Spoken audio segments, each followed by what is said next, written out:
I've had time to think a little. Here's another note, 6 hours later. I knew this post would get attention, but I assumed it would only be a little. I've never used Reddit before, but I've seen it on TikTok a few times, so I thought posts only became popular on there, and maybe this one would get as popular as my AITA post. Not very. I was upset when I posted this and didn't think about how I'd handle all of the judgments and conspiracies once I'd calmed down. I appreciate the hard truths, empathy, and/or advice given to me, but I am not divorcing him, changing the locks, calling a lawyer, or anything like that. Small update, August 17, 2023, 2 days later, same post. It's the 17th now, I've had a longer think. I'm not deciding anything until our talk, but I definitely won't be staying in my home with him after this. I can't trust him not to run away again. I'll talk more about this on my actual update, but I've gained some self-respect and realized he's being an asshole. I talked to my mom and she's happy for me to move in with her on the 21st, and I'm free to stay for as long as I need to. So, I'm going to post an update just to clear the air when I can, hopefully the day/day after Harry is home. 20th/21st, and then delete this all a day or two later, or I'll forget to.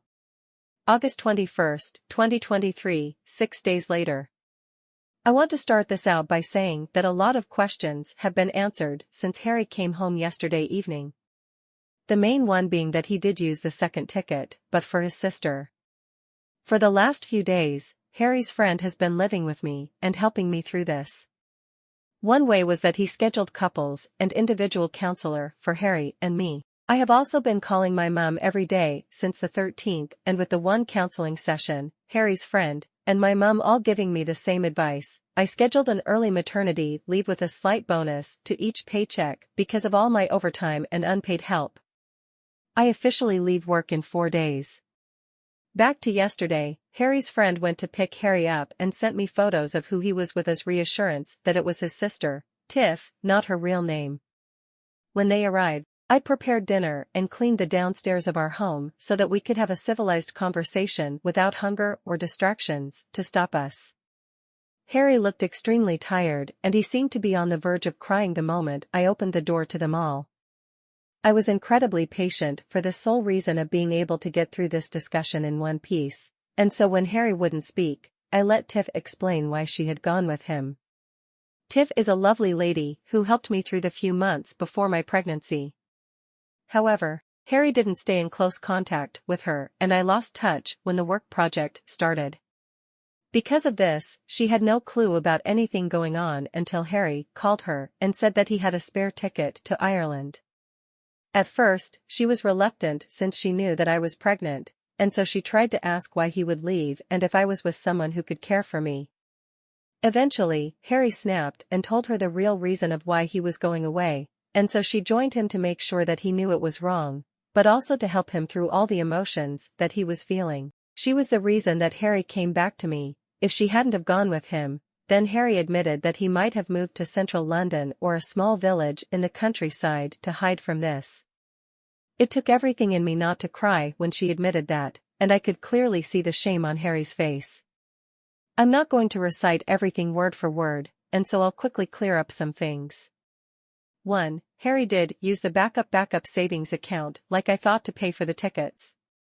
2. The reason that Harry's friend didn't see who the other ticket was for was because once they had found the tickets, Harry's friend went to bed.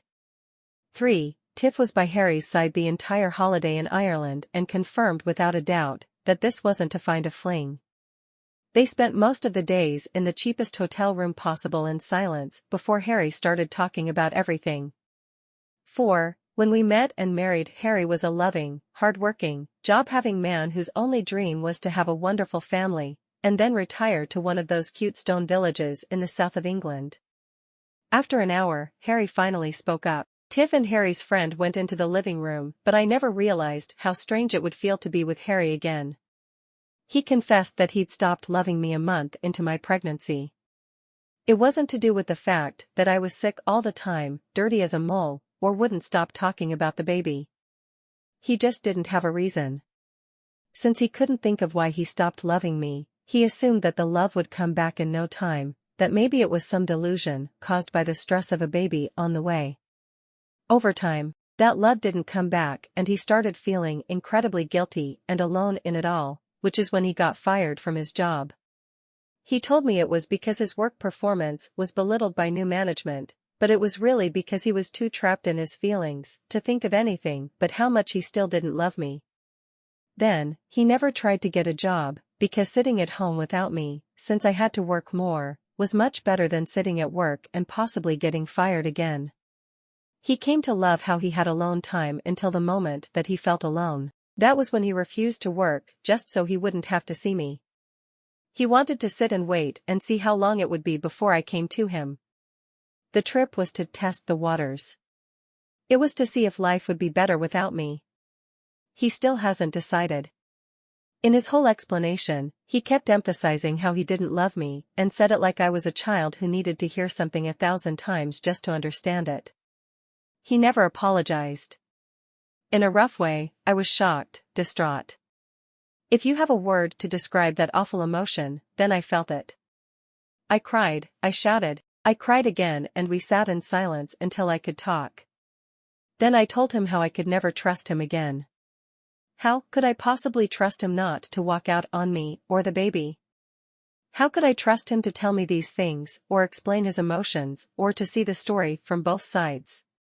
How could I possibly work myself dry again for an unloving husband? And so I made the decision for him. We would go to couples counseling, not to be a better couple, but just to understand each other and learn to communicate properly while together and to other people. No matter what, our lives would always involve each other because of the marriage and baby, and so we need to be able to talk. I've moved into my mom's home and I'm free to stay for as long as I need to. My mom is helping me to make the spare room into a nursery and is being the most amazing, supportive, incredible mom anybody could be. Tiff and I are going to stay in closer contact, and Harry's ex-friend said that he can be the appointment driver and is going to be my second emergency contact. As for when I'm in labor, my mom will be with me, and Tiff and Harry's ex-friend will be waiting to meet the baby and to stop Harry from even seeing the delivery room.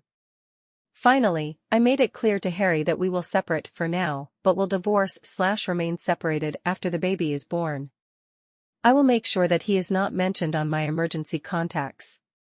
He can't be trusted to show up or even where he says he is.